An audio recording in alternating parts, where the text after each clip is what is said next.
हाजिर हूं मैं शेख मुजाहिद हुसैन आबादी आरबीसी चैनल के माध्यम से। इस वक्त की बड़ी खबर आपको बता दूं कि हुसैनाबाद के वर्तमान विधायक कमलेश कुमार सिंह जो है बीजेपी में शामिल होंगे। आधिकारिक तौर से इसकी पुष्टि कर दी गई है, ऐसी खबरों से प्रतीत होता है। 3 अक्टूबर को वो बीजेपी का दामन थामेंगे और कहें कि असम के मुख्यमंत्री हेमंत बिस्वा शर्मा उनको इसकी सदस्यता ग्रहण कराएंगे, ऐसी बात सामने आ रही है। खबर में लिखा गया है, ये खबर आज की खबर है, एक अखबार के अनुसार ये लिखा गया है।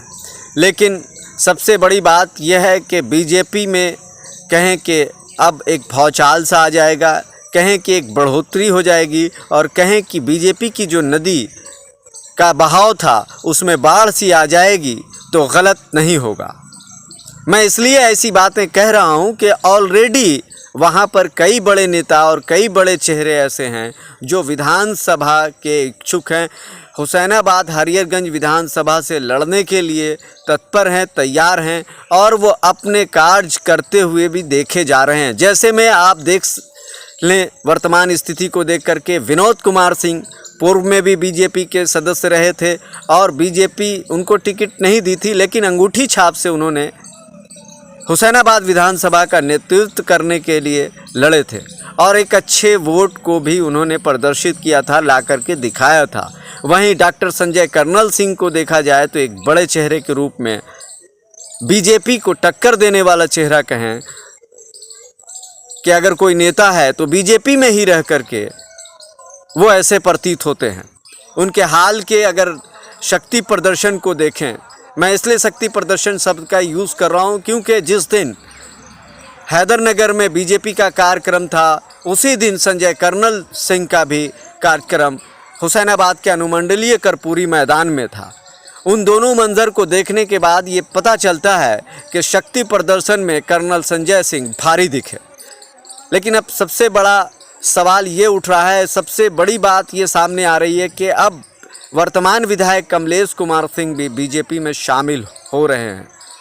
अभी अगली वीडियो में आपने देखा होगा कि हमने कहा था कि एनसीपी और आजसू और उसके साथ साथ बीजेपी, इन तीनों का गठबंधन है। अब ऐसे में विधानसभा क्षेत्र में कैसे टिकट का वितरण होगा ये आने वाला वक्त बताएगा। लेकिन अब जो तस्वीरें, आज की जो तस्वीरें सामने आई हैं वो ये आई हैं कि कमलेश कुमार सिंह अब 3 अक्टूबर को हेमंत बिस्वा शर्मा के सौजन्य से सदस्यता ग्रहण करेंगे बीजेपी की।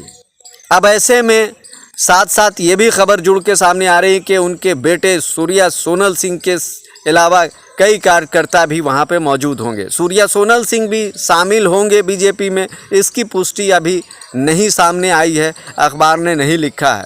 लेकिन सबसे बड़ा सवाल ये हो रहा है कि ये तो शामिल बीजेपी में हो जाएंगे कमलेश कुमार सिंह, लेकिन उनके कार्यकर्ता जो उनके साथ रहे, हम कदम रहे, हम नवा रहे, हम प्याला रहे, उनका क्या होगा?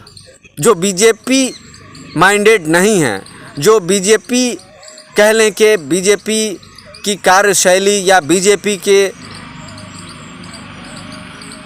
हाव भाव या बीजेपी के बयान से नाखुश रहते हैं, वैसे कार्यकर्ता कमलेश कुमार सिंह का साथ देंगे। जब आदमी विधायक बनता है तो स्वाभाविक है कि क्षेत्र की सभी जनताओं में से कुछ ना कुछ विधायक प्रतिनिधि को वोट मिलता है, तभी जाकर के विधायक बनता है। लेकिन सबसे बड़ा सवाल ये होता है कि विधायक बन जाने के बाद अगर बार बार करवट लेते हैं विधायक जी, तो उनसे जनता भी नाखुश होती है, क्योंकि जिस पार्टी के उद्देश्य से, जिस पार्टी की छवि से उनको सोच समझ करके जनता वोट करती है और उसके बाद अगर वो पलट जाते हैं तो उसमें भी कहीं ना कहीं उनके वोट प्रतिशत घटने का सिलसिला है, उससे भी इनकार नहीं किया जा सकता। अगर मैं आपको याद दिलाऊं तो दशरथ कुमार सिंह की आज याद मुझे आ रही है। दशरथ कुमार सिंह भी बड़े अच्छे नेता थे, बड़े अच्छे वक्ता भी थे और जनता के सवालों को लेकर के हमेशा धरना प्रदर्शन करते हुए दिखते थे और मुखर होकर के बोलते थे। उसके बावजूद भी उनकी एक कार्यशैली रही, चाहे कहें कि उनकी जो नियमवाली थी वो ये थी कि कभी जनता दल में, तो कभी फलाने दल में तो कभी फलाने दल में, यानी विभिन्न पार्टियों में उनका बदलना लोगों को खलता रहा और इस तरह से उनके वोट बैंक में सेंध लगती रही और लास्ट में अंततः ये देखा गया कि उनका एक वोट बैंक अस्थायी रूप से स्थापित हो गया था कि इतना वोट तो उनका फिक्स है।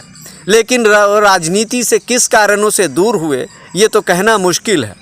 लेकिन सबसे बड़ा सवाल है कि क्या आने वाले समय में भी कमलेश कुमार सिंह का यही हाल होगा?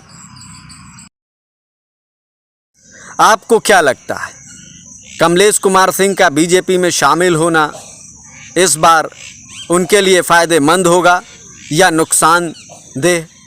ये आप कमेंट में बताएं।